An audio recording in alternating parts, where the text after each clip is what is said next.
One's chance of becoming a crime victim in Louisville is roughly 1 in 170.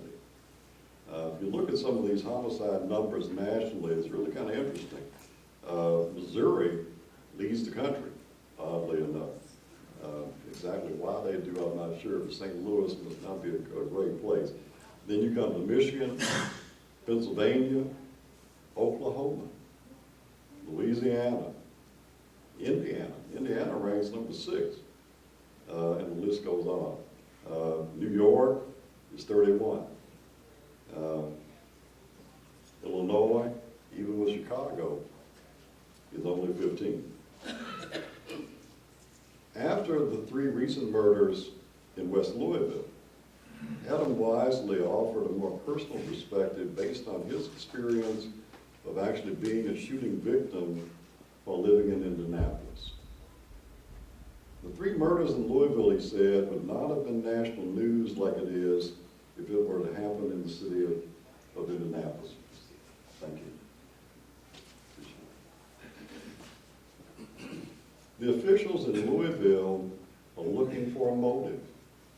But in cities with high crime rates, such as Louisville's Russell neighborhood, or cities like Indianapolis, Gary, Detroit, or even Flint, Michigan, there are no actual motives. Instead, a real motive for violence is brought on through a series of words being exchanged, or even being in the wrong neighborhood.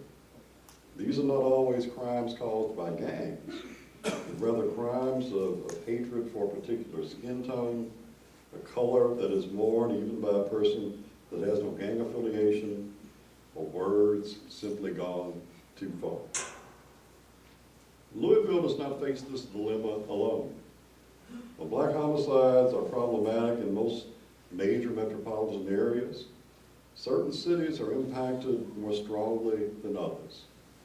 For example, in Cincinnati, right up the river, the fatal shooting of a young black man by a black police officer in 2001 unleashed a wave of riots, and since that time, violent crime has increased and stayed at roughly 88% higher than it was before. Another city with a long history of racial violence is Chicago. You may recall that about 3 months ago, between March 16th and 19th, 41 people, almost all African American, were shot and killed in Chicago. 10 were murdered in President Obama's former neighborhood.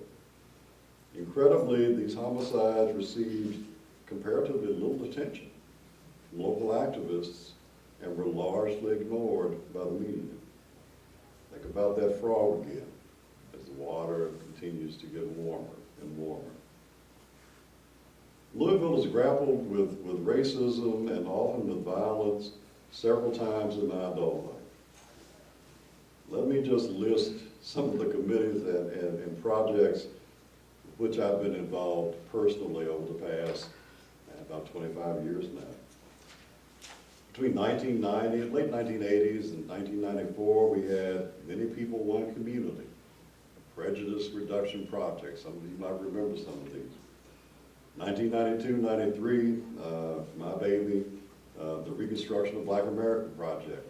The whole idea about we needed a 3rd Reconstruction to get things right. 1991-1993, we had the Metropolitan Louisville Interreligious Commission on Civil Rights. And every now and then, the Civil Rights Committee under the U.S. Commission was in and out of town for hearings and meetings and so on and so forth. 1996, 1998, we had the African American Strategic Plan. That actually went back to around 1994 with the Kentucky Alliance and Clinton's Safe Affirmative Action Initiative. Eventually, we found one politician in Louisville who was willing to take that a step farther, and that was Darrell Owens. And the African American Strategic Plan, and many of us played a role in that, came out of that interaction. I have a nice little copy of that plan. I have copies of all these things. Then, of course, we had the State of African American Youth Project, that I coordinated at U of L with a team of researchers out there. And there are others, I'm sure. But each one of these, in its own way, produced tremendously useful information, good reports, good recommendations. Each one in its way spoke to the consequences in our time of continuing to leave these more fundamental issues untouched. And continuing to allow that old connection between poverty, poor education, social isolation, and crime to continue to exist. There's an old saying about you pay me now, you pay me later. And some of the recommendations from some of these groups been taken 20 years ago. There's many conversations we might not be having right now. But you continue to pass it down to the next generation, which brings us back together yet again. Each one of these was delivered to people in authority. Each one was received politely and then promptly set aside. As many of you know, I will soon become active in my role in Mayor Fisher's working group on violence reduction in West Louisville, both short-term and long-term. And as I contemplate that role, I'm reminded very, very pointedly of these past efforts and of what we can learn and perhaps cannot learn from the work of these many committees and task forces. And while I don't necessarily think this effort will end up in the dustbin of history, this is the first time we've actually been asked by a mayor to do this, and I think that does make a difference.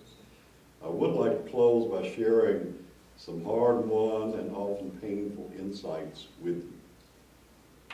First, losing even one young person to homicide is one too many. Losing generations to the slow death of lost human potential is even worse. Like the frog in hot water, we are at far greater risk than we think. We must treat a crisis as a crisis and act accordingly. Second, a wealth of historical and empirical information has been reviewed in these past reports. The reasoning and the recommendations are, I believe, entirely sound.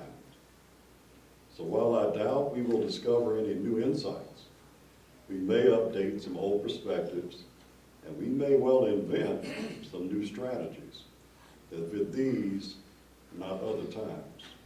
In other words, there is still much to learn. Third, racial disturbances of any kind elicit powerful emotional reactions that need to be expressed, and everyone deserves to have an opportunity for self-expression and catharsis.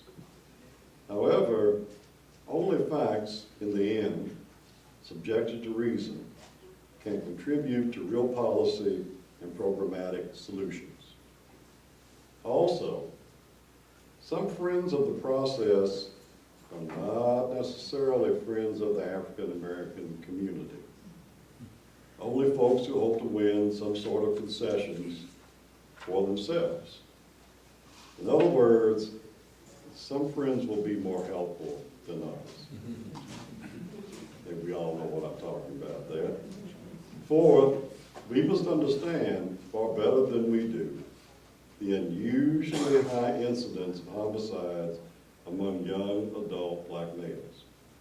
There's nothing in our genes that predisposes us to homicide.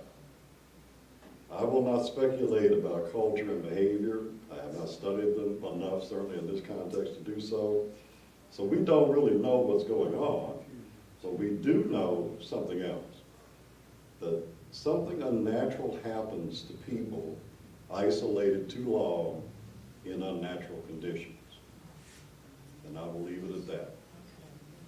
Finally, we must be willing to do the hard work of justice and equality.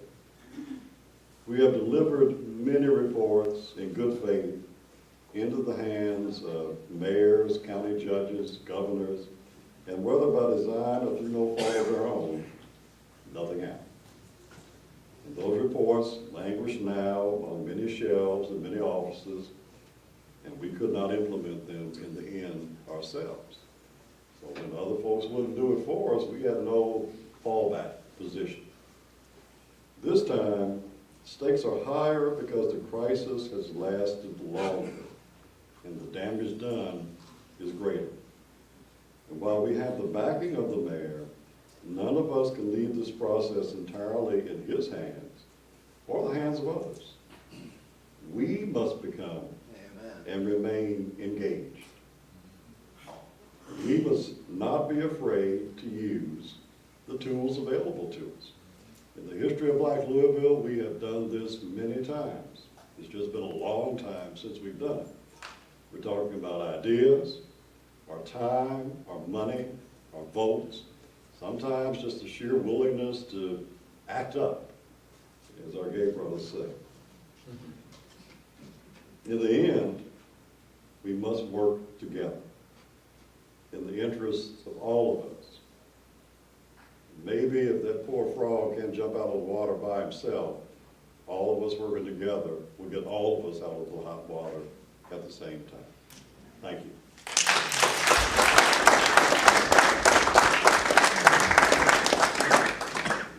I can take some questions if you have them. Clay Calloway, I'm Associate Minister at St. Stephen and Chairman of the Ministerial Coalition. Blaine, I appreciate your presentation, it's very thorough. But I think that with a lot of data, as you well know, you need to really be able to slice and dice it in a way to really get at the root of some of these causes. I've been able to look at some interesting statistics relative to Western Louisville. And most people in the city are not aware that in the extreme section of West Louisville, the neighborhood called Westover, that's from 45th Street to the river, from Broadway to Greenwood, is one of the safest neighborhoods in all of Metro Louisville. Yeah. Predominantly African American, of course. It has one of the lowest incidents of violence of all of Metro Louisville. Yeah. Has one of the highest voting blocks. Many of our elected officials live in that neighborhood. But that's an interesting statistic I think needs to be elevated because you cannot group all of West Louisville as just one block. Also, when you compare the crime statistics of District 8, which includes the Highlands. Now, District 8 has one of the lowest percentage of African Americans of all of Metro Louisville. But yet, District 8, in the Highlands in particular, has a higher incident of violence than Westover. So you have a higher residency of black people in the West Louisville that has a low incidence of violence. You have an extreme percentage of African Americans in District 8 that has a higher incidence of violence. So I think you need to kind of look at that because it's not just race specific and it's not just neighborhood specific when we're looking at incidence of violence. When you look at it, Clay, what you see is it's more related to economic and the economic signature of those particular neighborhoods or census tracts. And that enclave in West Louisville down at the river that I mentioned in the presentation is the one you're talking about. But it gets even trickier. Since the end of segregation, African Americans have not been a population that you could define entirely in geographic terms. Our relationship to other institutions in this country has more to do with our race than where we are. Now, those things overlap. You know, Harry Belafonte made a statement in a movie I always liked years and years ago about my skin is my country. And so wherever you go, and wherever you're still African American, you're going to be viewed, you may not think of yourself as being different, but you're going to be viewed in a certain way by the people that see you, certainly across the racial line. But you're right, West Louisville is very complex. I still live down the area you're talking about. You move 6 or 7 blocks farther west, you're in a different place. And it's a patchwork in some ways, and that's why if you just talk about focusing on the Parkland area or Russell area or whatnot, you won't necessarily capture everything that you want to capture. What you really are looking for are people who stand in a certain kind of relationship to other institutions and other groups of people. And of course, it's largely driven by class factors right now. Where you've got that concentration of race and poverty, then geography and people and everything else really do overlap a lot more. But you've got to be able to do both, I think, to be effective. What has been the primary reason why? Get your microphone. Thank you. Blaine, my question was, what, in your opinion, the primary reason why some of the, or any of the recommendations and suggestions and plans that have been recommended, I'll say endlessly, have not been implemented?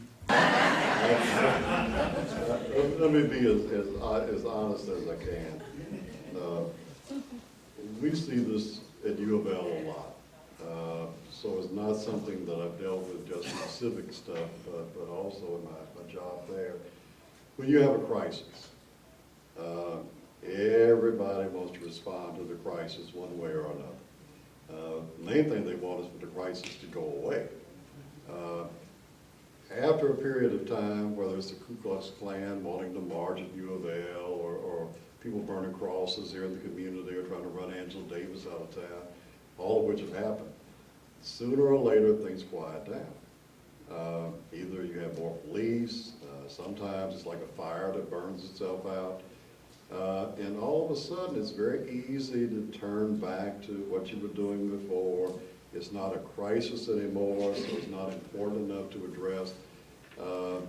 And if you're looking at something that requires a certain amount of political will, that's even harder. I mean, remember how this community is divided.